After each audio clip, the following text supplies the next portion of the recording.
अमोल कोल्हेला निवडून आणण्यासाठी मी आणि वळसे पाटलांनी जीवाचं रान केलं, आता पाडणारच अजित पवारांचा इशारा। तर दादांविषयी बोलणं उचित नाही, अमोल कोल्हेंची प्रतिक्रिया।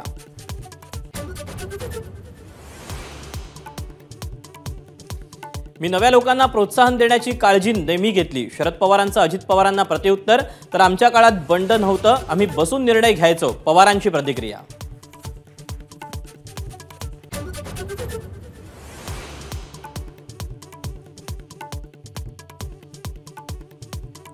2024च्या लोकसभा निवडणुकीत महायुतीला मोठा फटका बसणार।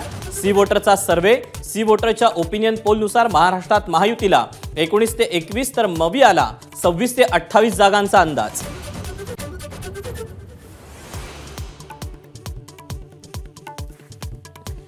कुठलाही सर्वे असो, देशात हवा फक्त मोदींचीच। एबीपी सी वोटरच्या सर्वेवर उपमुख्यमंत्री फडणवीसांची प्रतिक्रिया। लोकसभेत भाजप 40 पार जाणार, फडणवीसांचा विश्वास।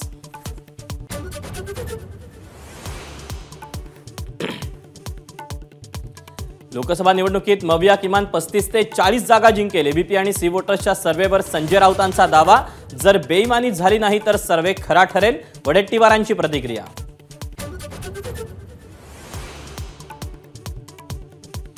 लवकरच वंचित बहुजन आघाडी आणि महाविकास आघाडीत बैठक, संजय राऊतांची माहिती। तर प्रकाश आंबेडकरांना इंडिया आघाडीत घेण्याबाबत खरगेंशी चर्चा केली, शरद पवारांची माहिती।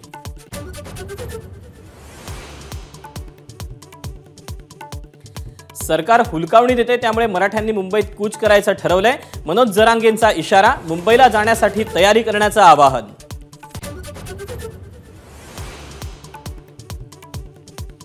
हरिभाऊ राठोड यांच्या राजकीय आरक्षणाचा फॉर्म्युला मनोज जरांगेंना अमान्य।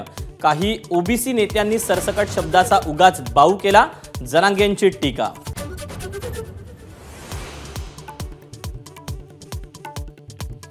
देशभरात नाताळची धूम, चर्चमध्ये प्रार्थनेसाठी ख्रिस्ती बांधवांची गर्दी, सेलिब्रेशनचा उत्साह शिगेला।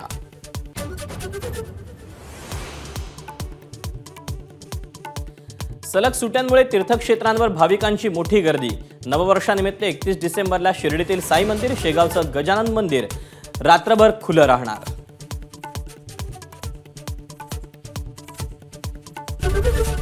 एबीपी माझा, उघडा डोळे बघा नीट।